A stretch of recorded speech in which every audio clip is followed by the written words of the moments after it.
তো আজকে আমরা শ্রীমদ্ ভগবদ গীতা যথাযথ দ্বিতীয় অধ্যায় কর্মযোগ 42 নম্বর শ্লোক পাঠ করে শ্রবণ করি।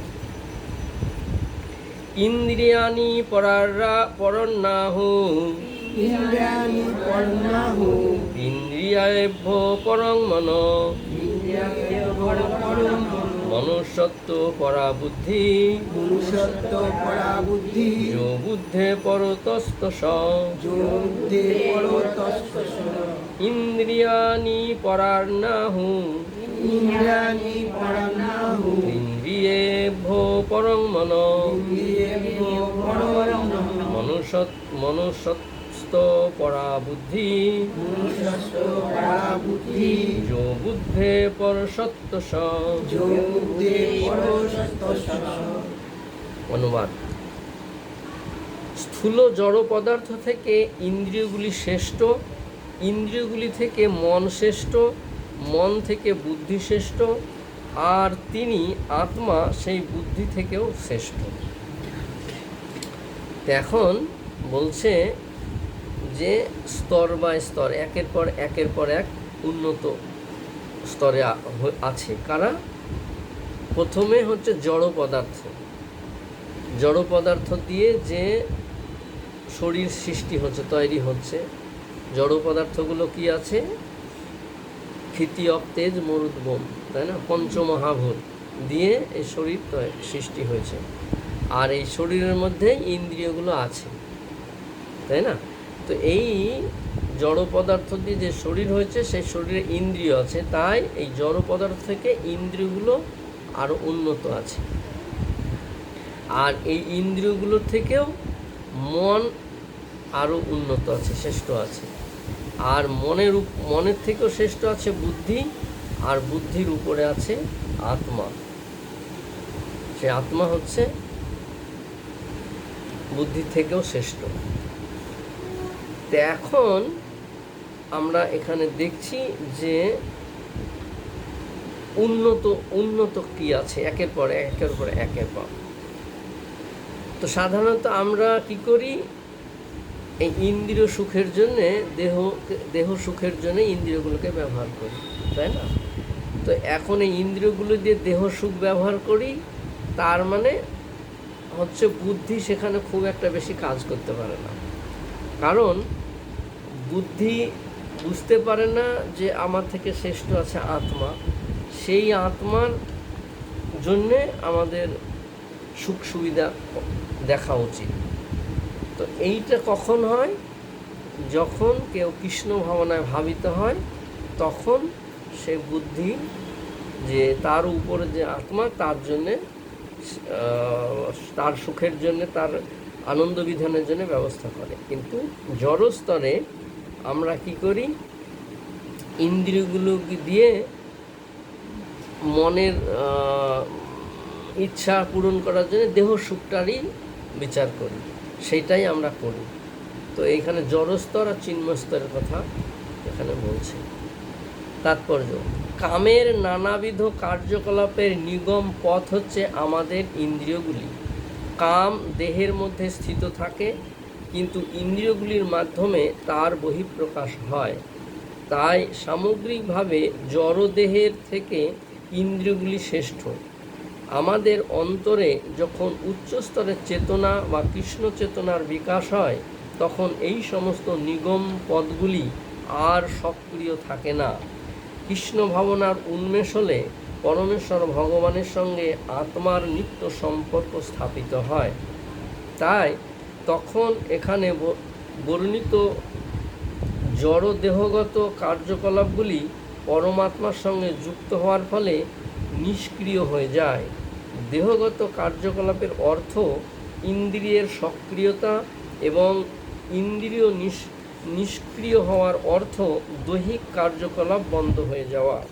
কিন্তু যেহেতু মন সক্রিয়, তাই দেহ স্থির ও শান্ত থাকলেও মন কার্য করতে থাকে।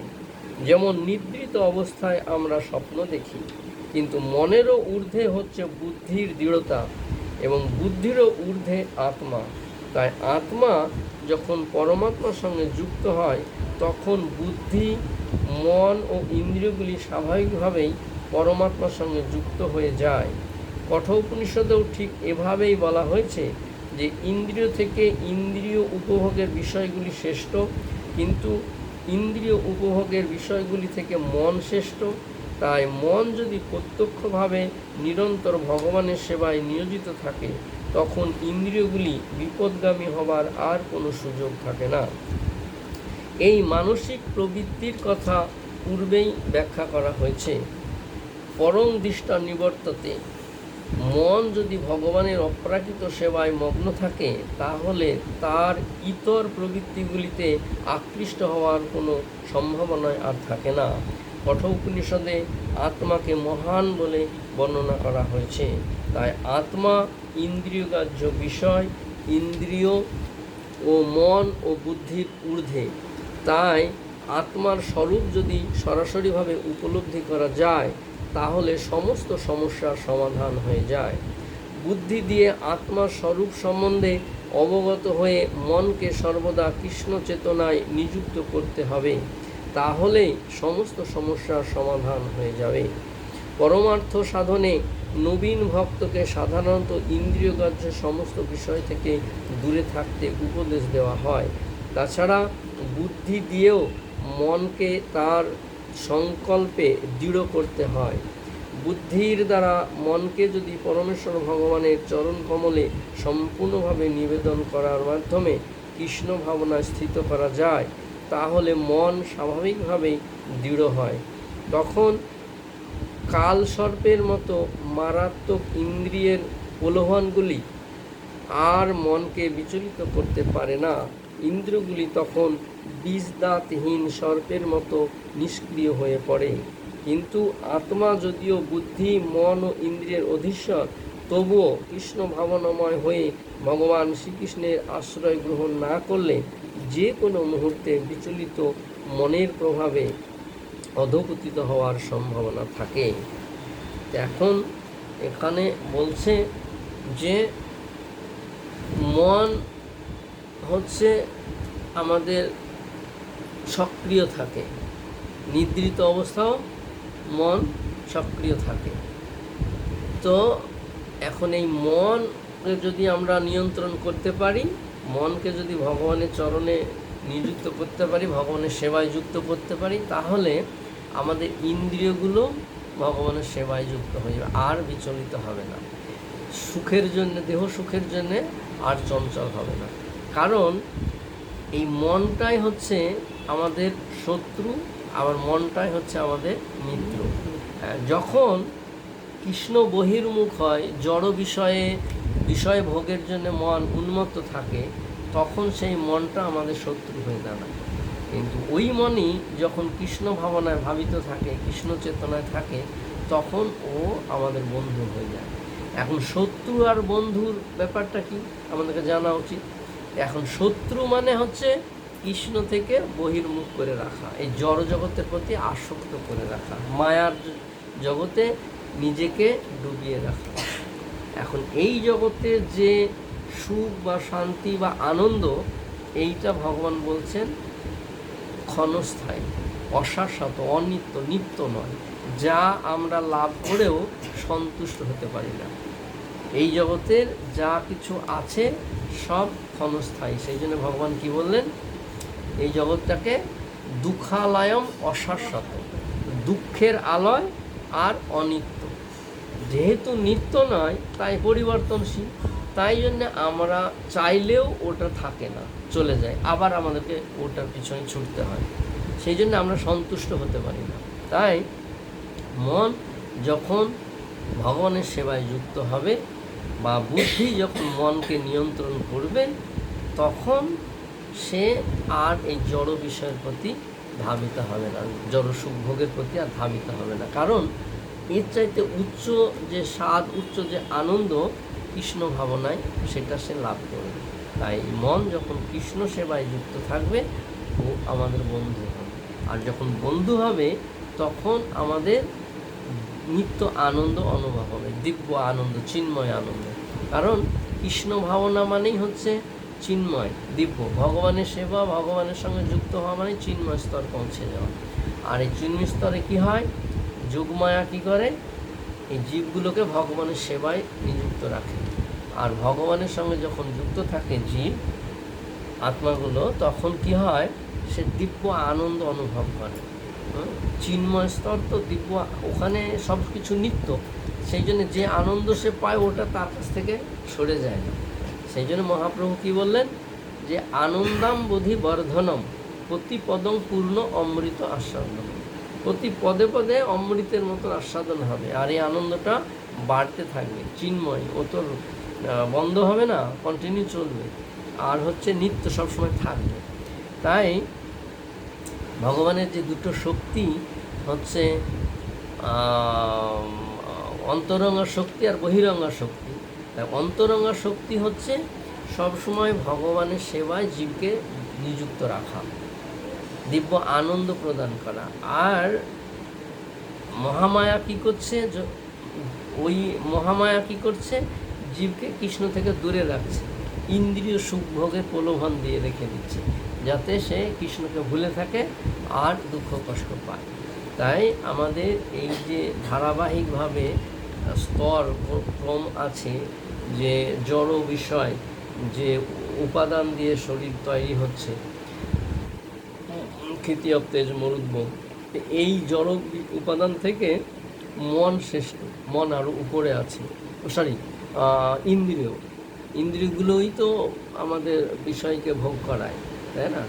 তাই এই জড় উপাদান শরীরের থেকে মন হচ্ছে, এই ইন্দ্রিয় হচ্ছে আরও উন্নত আছে। আর এই ইন্দ্রিয় থেকেও শ্রেষ্ঠ হচ্ছে মন। মন আবার ইন্দ্রিয়র মধ্যেই পড়ে, অন্তর ইন্দ্রিয় বলা হয় মনকে। আর আমরা যে বিষয় ভোগ করি, সেই বিষয় ভোগ করে কোন ইন্দ্রিয়গুলো, সেগুলো হচ্ছে জ্ঞানেন্দ্রিয়। ইন্দ্রিয় হচ্ছে 11টা ইন্দ্রিয় আছে, তার মধ্যে 5টা হচ্ছে জ্ঞানেন্দ্রিয়, 5টা হচ্ছে কর্মেন্দ্রিয়, আর একটা হচ্ছে অন্তরেন্দ্রিয়। এই জ্ঞানেন্দ্রিয় হচ্ছে চক্ষু, কর্ণ, নাসিকা, জিহ্বা, ত্বক। আর কর্মেন্দ্রিয় হচ্ছে বাক, পানি, পাদ, পায়ু, উপস্থ। আর অন্তরিন্দ্রিয় হচ্ছে মন। এখন এই যে জ্ঞানেন্দ্রিয়, চক্ষু, কর্ণ, নাসিকা, জিহ্বা, ত্বক, এরা ভোগ করছে, কি ভোগ করছে, বিষয় ভোগ করছে। সেই বিষয়কে বলা হয় তন্মাত্র। তন্মাত্র 5টা, সেই 5টা কি, রূপ, রস, শব্দ, গন্ধ, স্পর্শ। এই হচ্ছে ইন্দ্রিয়গুলো ভোগ করে। চক্ষু দেখে, দর্শন করে, রূপ সৌন্দর্য দেখে, কান শ্রবণ করে, শুনে, তারপরে কর্ণ, চক্ষু কর্ণ, নাক ঘ্রাণ গ্রহণ করে। তো এইভাবে ইন্দ্রিয়গুলো বিভিন্ন বিষয় ভোগ করে।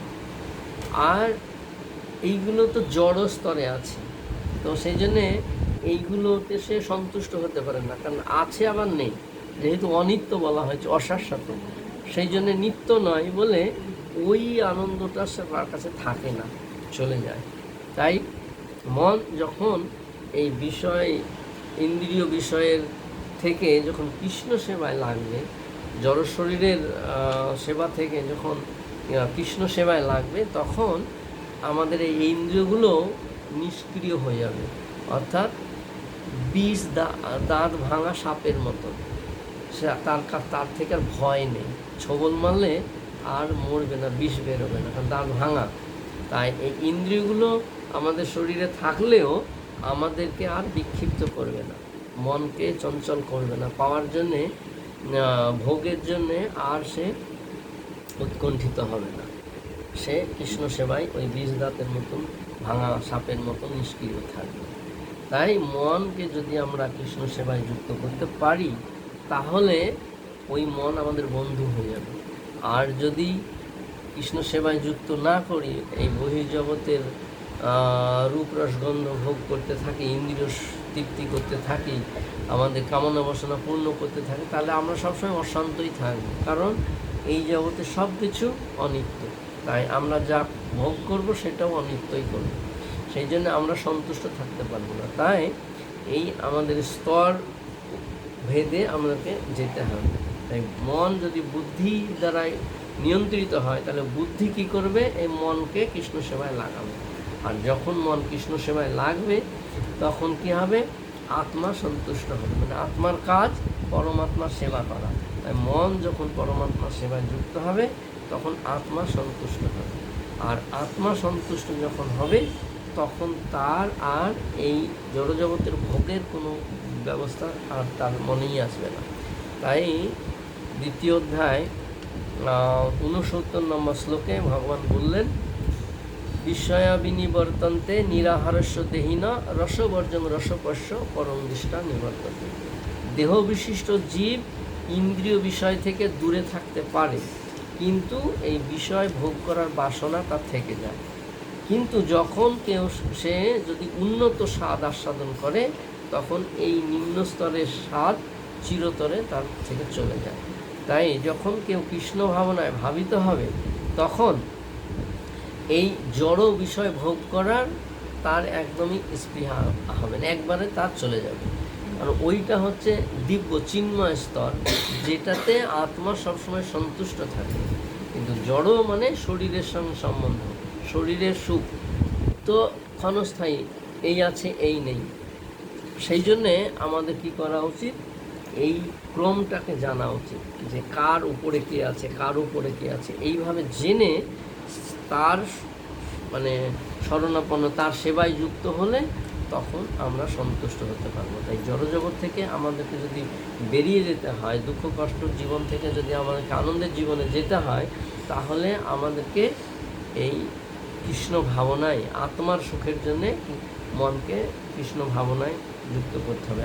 আমার সমস্ত কর্মই হবে কৃষ্ণ কেন্দ্রিক কর্ম, যার ফলে আমরা আনন্দ পাব। সেইটা ভগবান বলছে যে আমরা কর্ম না করে তো ক্ষণকালও থাকতে পারি না, তাই না? গীতাতে 3 অধ্যায় সেই কথা বলেছে যে নহি কশ্চিৎ ক্ষণমপি জাতু তিষ্ঠ কর্মকে কার্যত হি বিবশ কর্ম স্বর্গ প্রকৃতি জয় গুণে। এই জড়জগতে আমরা জড় গুণকে ভোগ করার ফলে গুণ আমাদেরকে করিয়ে নিচ্ছে, তাই আমরা করতে বাধ্য হচ্ছি, গুণ আমাদেরকে করাচ্ছে। সেই জন্যে আমরা ক্ষণকালও কার্য না করে থাকতে পারি না। তাই এই কার্য করতে হবে, সে কীরকম কাজ করতে হবে যাতে আমাদের বন্ধন না হয়, সেই কথা ভগবান গীতাতে 3 অধ্যায়ই বলেছে 9 নম্বর শ্লোকে।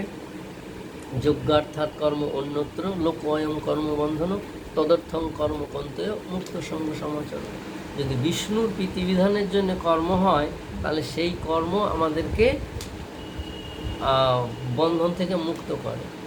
আর যদি বিষ্ণুর প্রীতিবিধান না হয়, তাহলে সেই কর্ম আমাদেরকে বন্ধনের মধ্যে ফেলে দেয়। কেন না? যখন আমরা কর্ম করব, তার ফল আমাদেরকে ভোগ করতে হবে।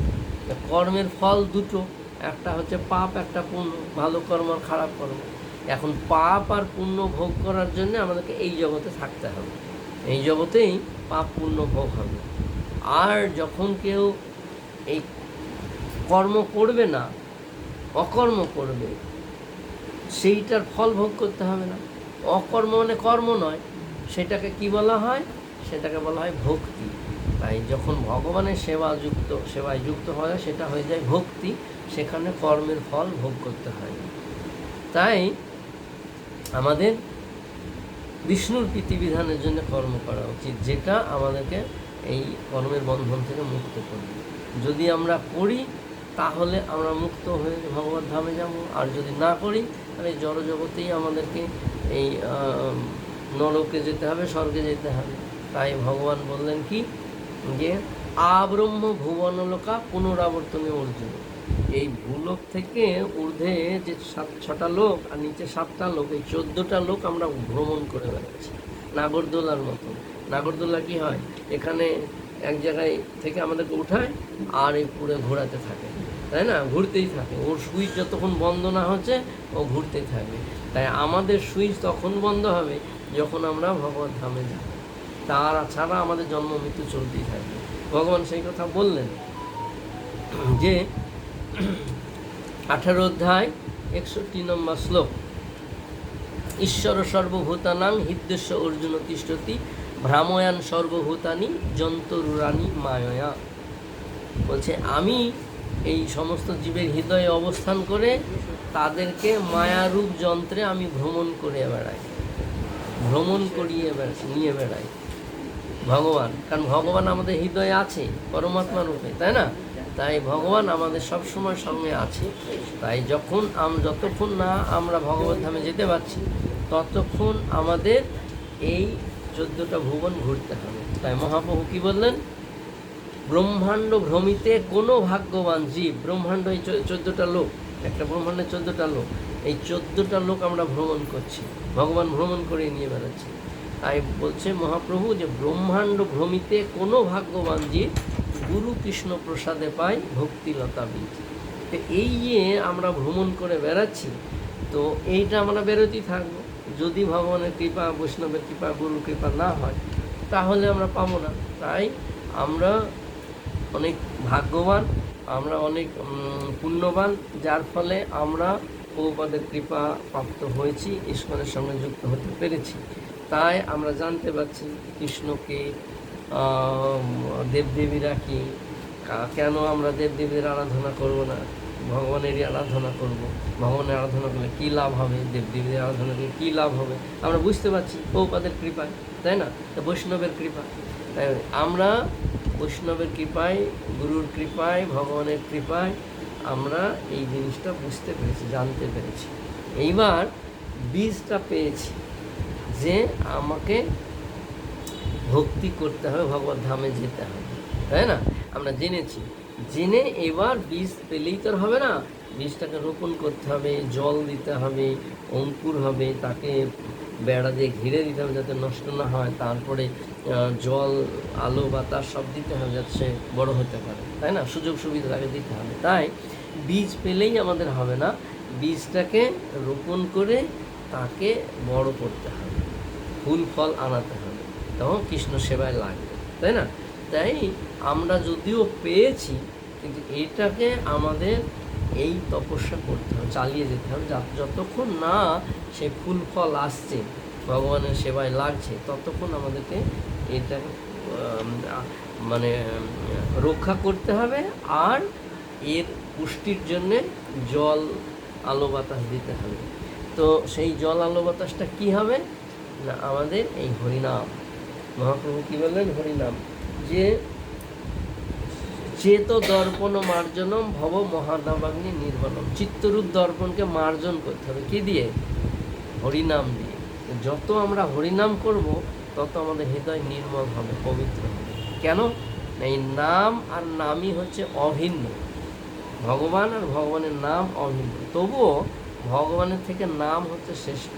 কারণ এই নাম আমাদের সমস্ত পাপকে নষ্ট করে দেয়। ভগবানকে তো আমরা পাবো না কাছে, নামটা সব সময় পাবো, সুলভ আছে। তাই আমরা এই নাম সব সময় করতে পারি। মহাপ্রভু সেটাই দিয়ে গেলেন। বললেন কি মহাপ্রভু? নাম নাম অকারী বহুধা নিজ সর্বশক্তি তত্ত্বার পিতা নিয়মিত স্মরণে না কালো এতাদৃশী তব কৃপা ভগবানমপি দুর্দৈবম ঈদিশং ইহাজানি নাম। যে এই যে নাম এত সুলভ করে দিয়েছে ভগবান, যে এর কোনো বিধি নিষেধ রাখেনি, নিয়ম শৃঙ্খলা নেই, পবিত্র অপবিত্র নেই, সব সময় আমরা নাম করতে পারি, তবুও এই নামে আমাদের রুচি আসছে না। আমাদের দুর্দৈব, অর্থাৎ আমাদের দুর্ভাগ্য আমরা এতই যে এই নামে আমরা রুচি আনতে পারছি না। যে নাম আমাকে এই জড়জগৎ থেকে মুক্ত করে ভগবত ধামে নিয়ে যাবে, যে নাম আমাকে সেই চিন্ময় আনন্দ প্রদান করবে, সেই নামে আমার রুচি আসছে না। তাই মহাপ্রভু এত করুণাময়, কৃপাময়, যে সব সময় নাম করার কথা বলছে। উঠতে, বসতে, খেতে, শুতে, বিছানায়, বাথরুমে, রাস্তাঘাটে, রান্না করতে, বাসন ধুতে, ঘর মুছতে, যে কোনো সময় মুখে নাম করো, হাতে কাজ করো। তো এত সুযোগ দিয়েছে, পবিত্র রাখেনি, অপবিত্র রাখেনি, তবুও আমাদের এই নামে রুচি আসছে না। কেন? কারণ আমরা মনটাকে সন্তুষ্ট করতে পারছি না, কৃষ্ণকেন্দ্রিক করতে পারছি না। আমরা এই জড় বিষয়ে, এই ভোগের জন্যে আমাদের মন উৎসুক আছে, যার জন্যে আমরা এই তো সুলভভাবে নাম পেয়েও আমরা নামটাকে কাজে লাগাতে পারছি না, যে নামের প্রতি আমাদের আসক্তি আসছে না, রুচি আসছে না। তাই ভগবান কি বললেন, অষ্টম অধ্যায় 5 নম্বর শ্লোকে ভগবান বললেন যে অন্তকালে চ মামেব স্মরণ মুক্তা কলেবরং জ প্রয়াতি সমদ্ভবং জাতি নস্তত্র সংশয়, যে মৃত্যুর সময় যে আমাকে স্মরণ করে দেহ ত্যাগ করবে সে আমাকেই লাভ করবে। এখন ভগবানকে স্মরণ করা তো সহজ নয়, তাই ভগবানের নাম আমরা সবসময় স্মরণ করতে পারি, তাই না? তাই যখন ভগবান আর ভগবানের নাম অভিন্ন, তাই যখন আমরা হরিনাম সবসময় করতে থাকবো তখন আমাদের মুখ দিয়ে হরিনামই বেরোবে, আসক্ত হয়ে যাবে। যেমন অজামিল ভগবানকে ডাকেনি, তাই না? ডাকলো ছেলেকে, কিন্তু ছেলের নামটা ছিল ভগবানের। যেহেতু আসক্তি ছিল ছেলের প্রতি, তাই দুঃখের সময়, কষ্টের সময়, মৃত্যুর সময় ছেলেকেই ডেকেছে। আসক্ত যেটা হবে সেটাই হবে। যেমন মহারাজ ভরত হরিণের প্রতি আসক্ত হয়েছিল, সেই জন্য মরার সময় হরিণের কথাই চিনতে হবে। তাই আমরা যখন এই বিষয় আশয়ের চিন্তা থেকে কৃষ্ণ চিন্তায় আসব, তখন আমাদের মৃত্যুর সময় কৃষ্ণ চিন্তা আসবে। যেমন গজেন্দ্র পূর্ব জীবনে ভক্তি করছিল, কিন্তু দৈবক্রমে সে অভিশাপ পেয়ে হলো, হাতি হয়ে গেল। কিন্তু সে তো করেছিল, তাই ভগবান তাকে সেই বুদ্ধিটা দিয়ে দিল, চেতনা দিয়ে দিল। তখন সে মৃত্যুর সময় ভগবানকে ডাকল, ভগবান তাকে এসে রক্ষা করল। তাই ভগবান গীতাতে বলছে যে তেষাং সতত যুক্তানাম ভজতাম প্রীতিপূর্বকম দদামি বুদ্ধিযোগ তং যেন মাম উপজাতি, যে যদি কেউ প্রীতিপূর্বক আমার ভজনা করে, তেষাং সতত যুক্তম, সবসময় যদি সে কেউ প্রীতিপূর্বক ভালোবাসার সহিত আমার সেবা করে, তাহলে আমি তাকে বুদ্ধিযোগ দান করি। কেন দিই? তং যেন মাম উপজান্তিতে, যেন সে আমার কাছে ফিরে আসতে পারে। তো যদি কেউ করে ভগবানের জন্যে, তাহলে ভগবান করবে অবশ্যই। মানে আমরা যদি জড়স্তরে আমরা যদি কাউরি সেবা করি, প্রতিদিনই যদি সেবা করি, তো সে একদিন না করে পারবে, তাই না? আমাদের অনেক বন্ধু আছে, সবারই তো সমান নয়। আমরা যদি প্রতিদিনই তাকে খাওয়াই, তার মনে তো একদিন আসবে যে না, আমি একটু খাওয়াই, ঠিক না? যতই অসুবিধা থাকুক, কষ্ট হোক, তো চাইবে একদিন আমি খাওয়াই। তো সেই রকম যদি আমরা সবসময় ভগবানের করি, তো ভগবান আমাদের না করে পারবে? ওটা দিব্য। সেই জন্য বলছে যে বুদ্ধিযোগ দান করি। কেন দান করি? আমার কাছে যেন ফিরে আসতে পারে, দিব্য আনন্দ যেন পায়। জড়জগতে দুঃখ কষ্ট পাচ্ছে, তাই সে যেন আনন্দ পায়। কোনো মা বাবাই চায় না যে আমার ছেলে মেয়েরা কষ্ট পাক, তাই না? দুষ্টু হলেও, খারাপ হলেও ভগবানের কাছে প্রার্থনা করবো আমার ছেলেটাকে তো ভালো রেখো, ঠিক না? তো ভগবানের ছেলে সন্তান আমরা, তো ভগবান কেন চাইবে আমরা দুঃখে থাকি? কিন্তু ভগবান আমাদেরকে দুঃখে রেখেছে এই কারণে যে আমাদের ওই বদ অভ্যাস, ভোগ করার ইচ্ছা। ভগবান বলছে আমার রাজ্যে তো ভোগ করা যাবে না, তাই তুমি একটা জায়গা তোমাকে দিচ্ছি, ওখানে গিয়ে ভোগ করো। যখন তুমি বুঝতে পারবে যে না, এই ভোগের মধ্যে কিছু নেই, অসার আছে, তো সার তখন খুঁজবে, আমার সন্ধান করবে, তখন তুমি আমাকে পেয়ে আনন্দ পাবে। তো সেই রকম যে মনকে যদি আমরা, আমাদের ইন্দ্রিয়গুলোকে যদি আমরা কৃষ্ণ ভাবনা ভাবিত করতে পারি, আত্মার সেবায়, পরমাত্মার সেবায় যুক্ত করতে পারি, তাহলে আমরা দিব্য আনন্দ বা দিব্য সুখ অনুভব করব চিন্ময় ধামে গিয়ে। তাই জন্যে আমাদের এই ক্রম, যে জড় বিষয়, যে পঞ্চমহাভূত জড় উপাদান, তার থেকে ইন্দ্রিয় শ্রেষ্ঠ, ইন্দ্রিয় থেকে মন শ্রেষ্ঠ, মন থেকে বুদ্ধি শ্রেষ্ঠ, বুদ্ধি থেকে আত্মা শ্রেষ্ঠ। তাই যখন আমরা জানবো যে আত্মা শ্রেষ্ঠ, তখন আত্মার কর্তব্য আমরা করব। আত্মার কর্তব্য হচ্ছে পরমাত্মার সেবা করা। তো যখন আত্মা পরমাত্মার সেবায় যুক্ত হবে, তখন আমরা সেই দিব্য আনন্দ অনুভব করব। আর আমরা এটাও জানবো যে আমি এই দেহ নই। যখন আমরা আলোচনা করব, জানবো শাস্ত্র মাধ্যমে যে আমি এই দেহ নই, আমি হচ্ছি আত্মা, তখন আমি আত্মা যা কর্তব্য সেটা করবে। আত্মার কর্তব্য পরমাত্মার সেবা করা, তখন সে পরমাত্মার সেবাই করবে। তখন মন, বুদ্ধি, হচ্ছে ইন্দ্রিয় সব পরমাত্মার সেবার সঙ্গে ভগবানের সেবা করবে, আত্মার সঙ্গে। এই তো শরীরটা তো আমি নয়, আমি হচ্ছে আত্মা, তা আত্মার কাজ পরমাত্মার সেবা করা। তাই এই শরীর দিয়ে যখন ভগবানের সেবা হবে, সবাই তখন ভগবানের সেবায় যুক্ত হবে। তখন আর আলাদাভাবে ভগবানকে মানে কিছু করা লাগবে না, অটোমেটিক হয়ে যাবে। সেই জন্য বলছে কি যে গাছের গোড়ায় জল দিলে আর ফল ফুল পাতা ফুলে দেওয়ার প্রয়োজন হয় না। তাই যখন ভগবানের সেবায় কেউ যুক্ত হবে, তখন আর দেবদেবীদের সেবা করার আর কোনো প্রয়োজন হবে না, অটোমেটিক তারা সন্তুষ্ট হয়ে যাবে। তাই দেবতারাও হচ্ছে ভগবানেরই সেবক সেবিকা।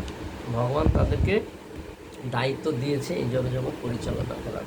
সব হচ্ছে এক একজনকে ডিপার্টমেন্ট দিয়ে দিয়েছে, তোমরা এটা ভালোভাবে পরিচালনা করো যাতে জগৎ ভালোভাবে চলে। তাই ওনাদেরকে দিয়েছে। তাই আমরা যদি ভগবানের সেবায় যুক্ত হই, অটোমেটিক দেবতারা আমাদেরকে সব কিছু সরবরাহ করবে, এতে কোনো সন্দেহ নেই। সেই জন্যে আমাদের মন, বুদ্ধি, অহংকার হচ্ছে আত্মা সব ভগবানের সেবায় যুক্ত। আত্মার কাজই হচ্ছে ভগবানের সেবায় যুক্ত। তো আমরা যখন বুঝবো জিনিসটা, বুঝে ভগবানের সেবায় যুক্ত হব, তখন সব ভগবানের সেবা করবে আর দেখব আনন্দ অনুভব করবে। এই হচ্ছে এই শ্লোকের তাৎপর্য।